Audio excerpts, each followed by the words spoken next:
everyone, this is G-Shock High Fashion channel. As you guys could already see, I'm going to disassemble this G-Shock watch and show you guys how this model was constructed. And before I get started, I have this Modmaster G-Shock watch stayed at the back just to show you guys the time, and I'm currently wearing this Frogman titanium model. Not the best model to be worn during a watch disassembly, but regardless guys, let's begin by removing all 4 screws and the watch adapter.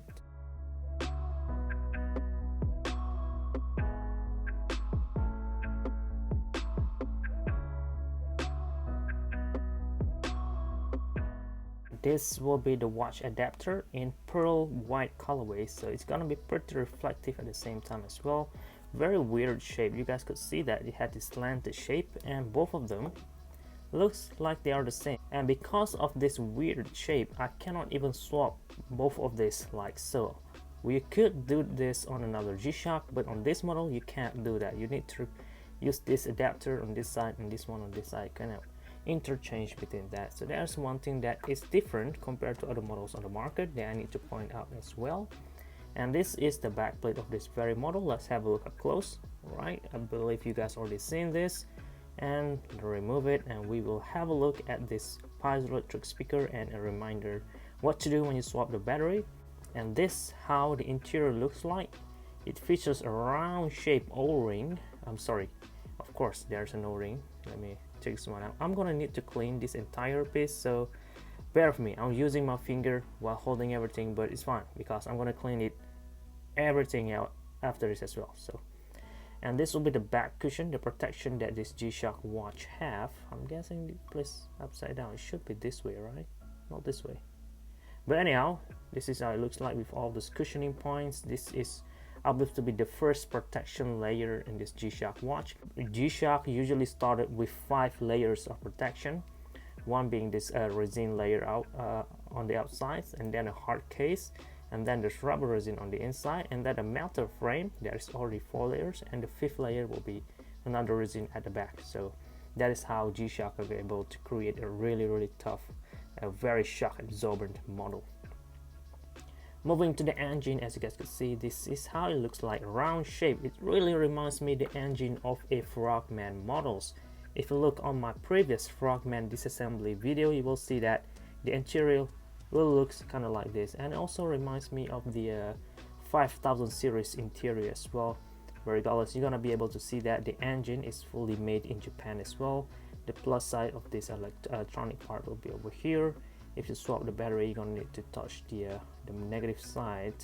Where's the AC disc? Right here, the AC disc will be down there to perform the AC operation, so keep that in mind. Now I'm gonna need to take the engine out, which shouldn't be an issue at all, and because I mean there aren't anything is holding it into place. And by the way guys, the engine on its own is already tough enough already. Some people really worried that if you drop the engine you might break it, but I mean if you dropped it on this height you're not gonna break anything, right? G-Shock is made to be really solid and really tough. The construction is very simple, and that is also the key point that makes the watch so tough, because it don't have like too many complicated mechanism in the construction. So this is how the engine looks like up close. There it is, clear without the obstruction of the faceplate and the glass. Much more cleaner now. You're gonna see the connector down there to connect to the circuit board in there.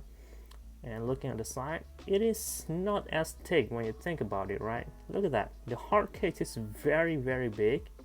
The watch body is very big. The engine aren't. And I want to show you guys one more thing.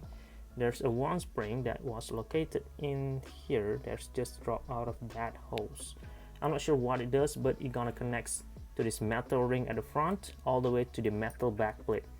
I'm guessing to stabilize some electric currents for earth and all those, which is pretty unique, well thought out design.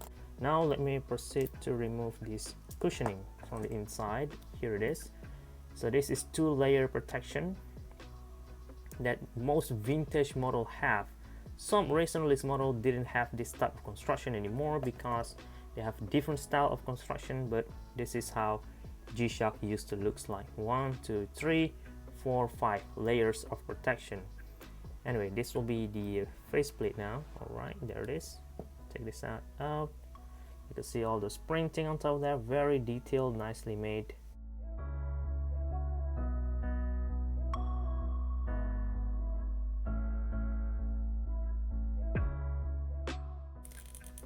I'm gonna force it out from this side first because it looks much more easier this way. And there it is. And by the way guys, if you're interested to purchase this screwdriver that I'm using in my videos, you could do so by visiting my website gshock-fashion.com. I already have them for sale. If you're interested, it is really interesting, and they have more slots in them. You could store all of the bits that will come along, for if I'm not mistaken, which is going to be very handy in disassembling your G-Shock watches. It's very practical, very strong as well, and at the same time very portable. That is what I like the most. You could carry this around anywhere you go. If you want to swap the battery, bam, you have it, and it could even fit in your pocket.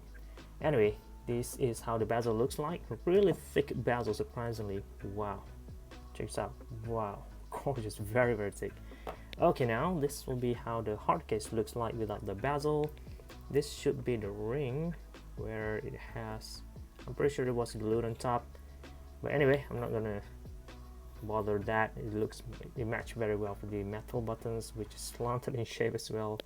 This part was built into there. Look at that. They have a O-ring for the button shaft. Each and every one of this button shaft has a single O-ring for watertight and a little bit of a mud resistant structure. And I can see that this button was connected to here, and yep, I cannot remove this resin. It is one piece button, but it's connected into two shafts. Almost impossible to remove without damaging anything. Now, the interesting part, the engine of this model. Let's see now, the thing that makes this model very unique.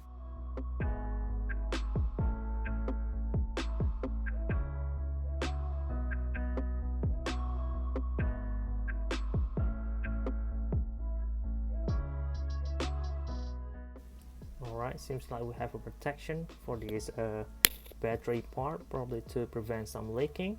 This will be the metal compartment to hold the battery and to connect to the circuit board. This will be the battery compartment, and also some connector, of course, to hold this piezoelectric speaker spring in place. Let me put all this in here so I won't lose them.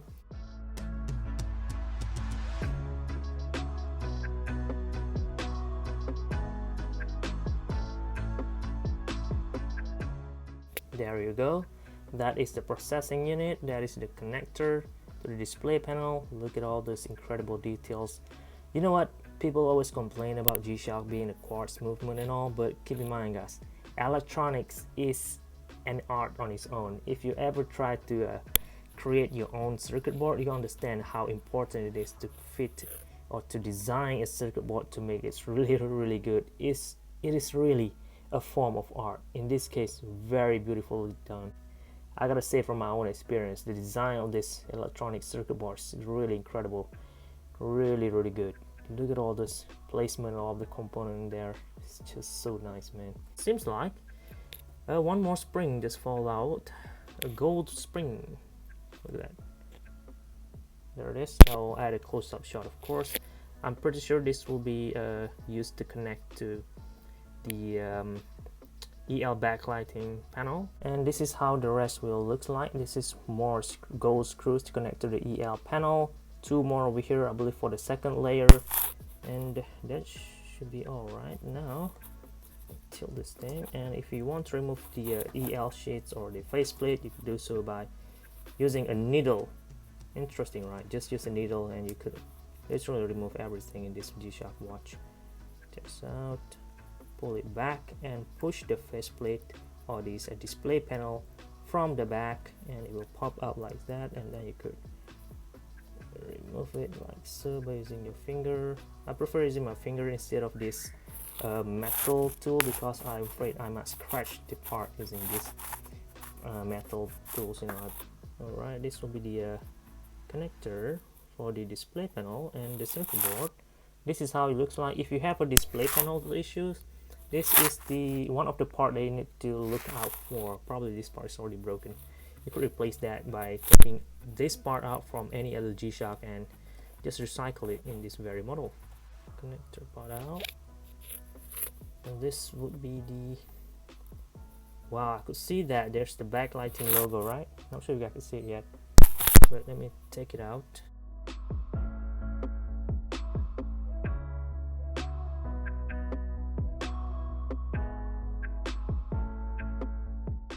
This is the display panel compartment with some code down here. Looks like a date format, but I don't know. And this is how it looks like. Very complicated design. Okay, now let's have a look at the display panel. What got me curious at the first place is how it was able to animate two EL backlighting. So I can see now we have this part called the panel for backlighting logo. Usually Casio will add a logo on here, like print them or put a sticker on here for backlighting logo, but in this case they didn't. So this is the EL backlighting panel, which is really interesting. Seems like we only have one of them, but you could see that, let me try it, there it is, there's the Pegasus logo. But the Pegasus logo is actually the second frame of this whole process, and I couldn't find where the heck that they placed the first EL panel. Wait a minute, where did the first EL comes from, man? So this is display panel, right? And I couldn't see any logo at all in here. Yeah, I'm guessing they glued on 2 layers of EL panel. That's why we have this.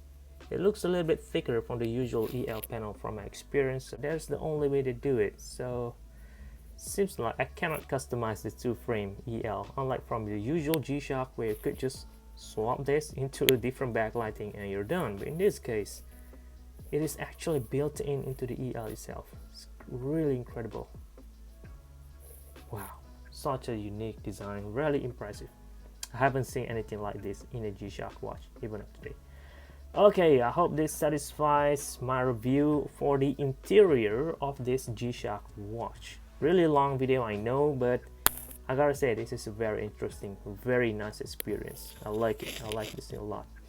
Anyway guys, that's it. I hope you guys found this video a little bit useful. Go check my website if you want to purchase anything, especially for the tools and also some watches. I'm not sure. Regardless, that's it. Thank you very much for watching. This is G-Shock High Fashion channel, and